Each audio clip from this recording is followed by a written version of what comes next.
होती हैं, धार्मिक अनुष्ठान होते हैं, वह पुण्य बढ़ाने वाले होते हैं। अपन प्रतिदिन ऐसी भावना करें कि हे प्रभु, मेरे पैरों में इतनी शक्ति देना कि दौड़ दौड़ कर आपके दरवाजे आ सकूं। ना वो आचार्य जी की भजन में बोलते ना, दौड़े दौड़े आएंगे, तो आचार्य जी दौड़ के नहीं आते थे, इरियापत से आएंगे, है ना। लोग पढ़ते हैं कई बार, ऐसे ही वो आरती करते हैं ना, जन्म अभिषेक की सुरपति अपनी इस जगत के, सब जगह चल रही है। एक वो 400 वर्ष प्राचीन स्वरूप चंद कोई हुए हैं, उन्होंने लिखा वो पंच मंगल पाठ।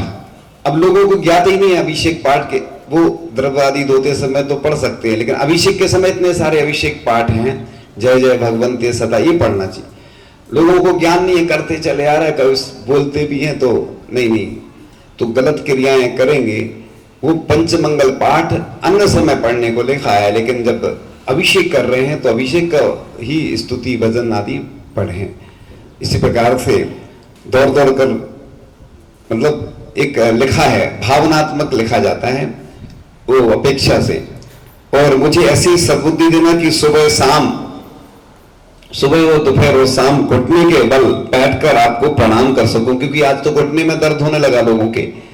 आज बहुत बड़ी समस्या है, 50 वर्ष से ऊपर होते हैं, क्योंकि बचपन से ही स्कूल में पढ़ते हैं, बस में बैठते हैं, ट्रेन में बैठते हैं, तो वैसे ही बैठते हैं, तो घुटने भी वैसे होने लगे। अब तो मंदिर में भी वैसी व्यवस्था होने लगी अब आजकल। कुछ दिन बाद तो रिजर्वेशन होने लगा मंदिर में, ये सीट पे बैठना है, रिजर्वेशन पहले से। कई लोग तो घर से ही लाते हैं, रख देते हैं अपनी, कि हमारी सीट रिजर्व है मंदिर में। तो नीचे बैठेंगे, पहले बैठकर ही भोजन करते थे और कितना आनंद आता था, अब आज डाइनिंग टेबल पे करते हैं। सबसे बड़ी बात, वायरस फैलते हैं जब भोजन करते समय बोलते हैं ना लोग, पूरे भोजन में वायरस आ जाते हैं। ऐसे ही आहार देते समय भी बोलना नहीं चाहिए, साइड में करके बोलो, पूरे वायरस उसी में आ जाते हैं। और डाइनिंग टेबल पे भोजन कर रहे एक साथ। और कोरोना जब आया, लोग एसी में रहते थे, गाड़ी में, कार्बन डाइऑक्साइड पूरे में फैल जाती है। ऑफिस में बैठे पैक है पूरा, कार में बैठे जितने लोग और पैक है, वो एसी चल रहा है, कार्बन डाइऑक्साइड फैल गई, ऑक्सीजन की कमी हो जाती है तो बीमारियां फैलती है।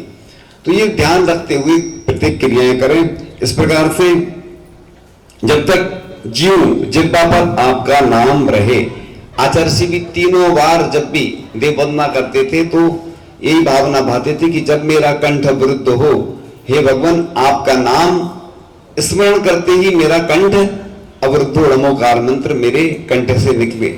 ऐसे अपन को भी भावना भाना चाहिए, प्रेम से भरी हुई आंखें देना, श्रद्धा से झुका हुआ सिर देना और सहयोग करते हुए हाथ देना। आज तो जो भी काम होते हैं सब नाम के लिए होते हैं, है ना।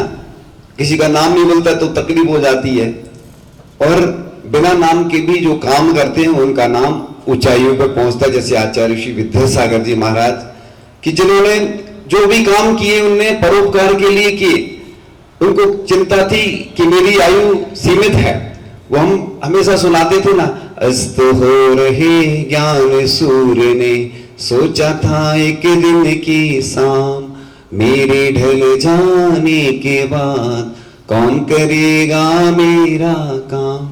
तो ज्ञान सागर जी के ऊपर लिखा है कि ज्ञान सागर जी को चिंता हुई कि कौन करेगा मेरे काम। ऐसे ही आचार्य जी को मालूम था, पहले से ज्ञात था कि मेरे जाने के बाद कोई नहीं करने वाला काम, इसलिए उन्होंने सबके लिए शांति द्वारा, दुग्ध योजना, प्रतिभा स्थली, जो भी काम किए वो सब मालूम है आप लोगों को। तो जनहित में कार्य आचार्य जी ने इसलिए किए कि मेरी उम्र तो निश्चित है, मुझे कितने साल में जीऊंगा और मैं जितने काम कर सकता हूं वो करूंगा, लेकिन इसके बाद कोई करने वाला नहीं है, क्योंकि दिन पे दिन स्थितियां बिगड़ती जा रही हैं। नाम और प्रदर्शन के लिए सभी लोग तैयार रहते हैं, बाकी काम करने कोई नहीं आता है। फोटो वीडियो का जमाना चल रहा है आजकल, हर काम होता है ना तो पहले फोटो डलती है। बिहार में कई लोग आते हैं, क्या करते हैं, वो गाड़ी से उतरते हैं, फोटो खिंचवाएंगे, वीडियो बना के वो गाड़ी में बैठ के चले जाते हैं, फोटो में डल जाता है कि बिहार करवाते हुए। ये जमाना आ गया आजकल, कोई भी काम होता है आहार देते हैं। और कुछ समय सागर जी महाराज ने सुनाया था एक बार कि आहार चल रहे थे, एक लड़का को मैंने देखा कि वो ग्रास कहीं दूसरी साइड ऐसे करे है, अंजलि में नहीं था, मैंने देखा ये ऐसा क्यों कर रहा, देखा तो वो सेल्फी ले रहा था। तो स्थिति ऐसी आज की कि मतलब प्रदर्शन में ही लोगों को आनंद आता है, वास्तविकता में आनंद आता ही नहीं है लोगों को। इसलिए प्रचार प्रसार करें, धार्मिक क्रियाओं को करें, उसमें लोगों को कम रुचि रहती है। अपना रहता है ना कि हमारा स्टेटस है ना, वो उसमें डले और हमारा फोटो वायरल हो, हमारा वीडियो वायरल हो, ये चल रहा है। आज कोई की भी शादी होती है, उद्योगपति पूरे में डल जाता है ना कि ऐसे लोग आए, उसकी प्रशंसा भी लोग करते हैं। और कोई अच्छा काम करे, अभी तक किसी ने ऐसे व्यक्ति को हाईलाइट किया है कि जो व्यक्ति प्रतिदिन द्रव्य और पूजन आहार आदि की व्यवस्था जो करता है ना, जैसे महिलाएं, आज देखा जाता है कि सबसे ज्यादा लोग आहार देने तो आएंगे, आहार बनाने कोई नहीं आता है। महिलाओं से पूछना, वो बताती हैं और हम देखते भी, छोड़ने कोई नहीं आएगा महाराज को, और अभिषेक का जल भरने के लिए कोई नहीं आएगा, पूजन करने आएंगे, अभिषेक करने के बाद सब चले जाएंगे। तो ये जो धार्मिक क्रिया होती, जो भी धार्मिक क्रिया में जो सहयोग करता है, बड़ा पुण्यशाली होता है, भाग्यशाली व्यक्ति होता है। इसलिए अपने आप को सौभाग्यशाली समझना कि जो हम भगवान की सेवा कर रहे हैं, देव सास गुरु की सेवा कर रहे हैं। बिहार में सुबह से देखते हैं, जब भी बिहार होता है ना तो कोई नहीं रहता है, फिर धीरे धीरे लोग आना शुरू होते, क्योंकि लोग 2-3 बजे तक सोते हैं रात में। एक बार जबलपुर में सामने एक दुकान थी पुस्तक आदि की, 2-3 बजे बंद हुई, हमें दिख रहा था सामने खिड़की में से पूरा, और हम उठे सुबह से, हमारा उठने का समय और उनका जाने का समय हुआ। उस समय स्थिति ये रहती, 2-3 बजे तक लोग जागते रहते हैं, सुबह उठते। अध्ययन ये कहते हैं कि शाम को अगर जो भोजन कर लेता है, रात में जो भोजन होता है वो पाचन क्रिया नहीं हो पाती, डाइजेशन नहीं हो पाता, यानी डॉक्टर भी कहते हैं इस बात को। लेकिन क्या होता है ना कि आदत पड़ गई है, शाम को दुकान अच्छी चलती है, सबसे ज्यादा भीड़ कब रहती है दुकान पे, कब रहती है? शाम को। उसी समय अंथऊ का टाइम हो जाता तो कहते अंथऊ तो चल जाएगी, बाद में कर लेंगे, अभी तो टाइम है, देखो उजाला दिख रहा है, जब तक पहुंचते हैं तो उजाला है।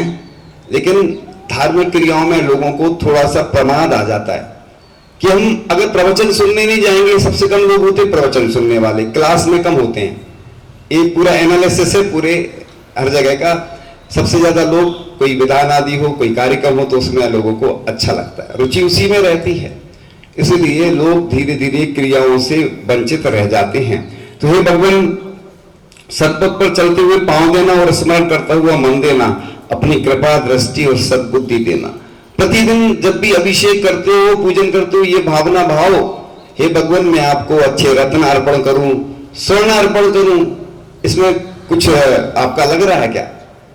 जैसे बोलते ना, एक भजन गाते थे लोग, अभी भी गाते हैं, छोटा सा मंदिर बनाएंगे प्रभु गुण गाएंगे, है ना, वीर गुण गाएंगे बोलते थे। फिर हमने सुधार किया, हमने कहा भजन भी गा रहे लोग तो कंजूसी से गा रहे, बताओ इसमें तो पैसे नहीं लगना। तो सुंदर सा मंदिर बनाएंगे प्रभु गुण गाएंगे, देखो इधर कलश मंदिर बना है, ये हमने तो अभी तक नहीं देखा कहीं पे, पहला मंदिर है। इसमें कुछ और विशेष हो जाएगा ना तो ये भारत का नहीं पूरे विश्व का पहला मंदिर होगा और लोग दूर दूर से दर्शन करने आएंगे। तो कुछ हटके करना पड़ता है, कुछ नया करना पड़ता है। आजकल क्या है, कंपटीशन का जमाना है, तुम जो सब कर रहे हो वो नहीं करो, कुछ नया करो, कुछ हटके करो, तो सब लोग देखने आते हैं, प्रशंसा करते हैं। तो तुम वही वही करते रहो, लोगों की आदत वही रहती, बस वैसे के वैसे ही सब बनाते जाते, करते जाते।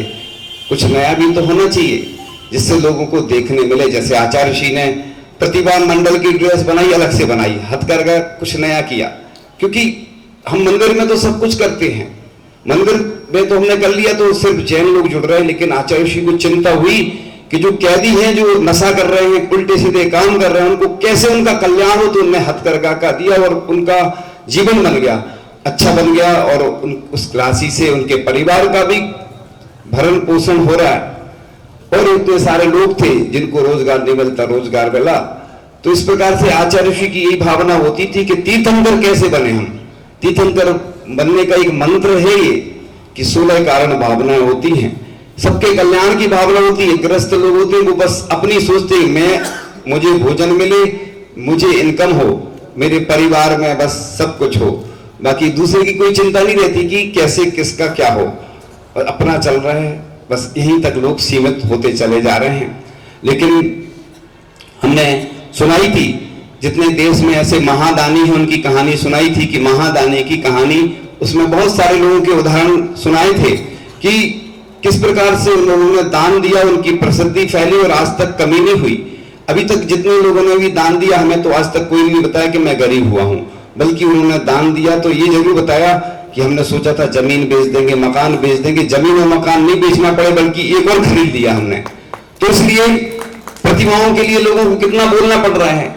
बाहर के लोग तो इतने लोग तैयार रहते, कई लोग, एक जीवराज पापड़ीवाल शायद हुए हैं, वो पहले प्रतिमाएं प्रतिष्ठित करवा के हर नगर में जाते थे, रखवाते थे।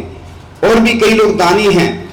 कुंडलपुर का मंदिर एक प्रसिद्ध व्यक्ति हैं जिनको सब जानते हैं, जो महादानी हैं, वो किशनगढ़ के हैं, वो आप समझ गए सब लोग। तो वो मंदिर अकेला बनाने तैयार थे, आचार्य ने मना कर दिया कि नहीं, हर व्यक्ति का द्रव्य लगना चाहिए। इसलिए जहां भगवान विराजमान रहते हैं, जहां के व्यक्ति विराजमान करते हैं, उसका पुण्य बढ़ता है, क्योंकि प्रशस्ति में उसका नाम हमेशा के लिए लिखा जाता। प्रशस्ति इसलिए लिखी जाती है कि इतिहास में रहती है। इसलिए भले ही अपन और काम कम कर लेना, देखते हैं कि लोग कार खरीदने के लिए, मोबाइल खरीदने के लिए, सबके लिए बहुत तैयार रहते हैं, खूब धन आ जाता। अभी लोगों की जेब में देख लो कितने कितने के मोबाइल हैं और कितनी अच्छी अच्छी कार, मकान, दुकान, अच्छी सब चीजें, प्रॉपर्टी खरीदते हैं। जब दान की आती तो कहते हैं अभी कमी, अभी है ही नहीं। लेकिन जब भीड़ आती है ना, भीड़ में तुरंत फिर उनके भाव बन जाते हैं। तो प्रतिमा जरूर विराजमान करना, जीवन में कोई काम करो या नहीं करो। आचार्य ने एक बार बोला था कि भले ही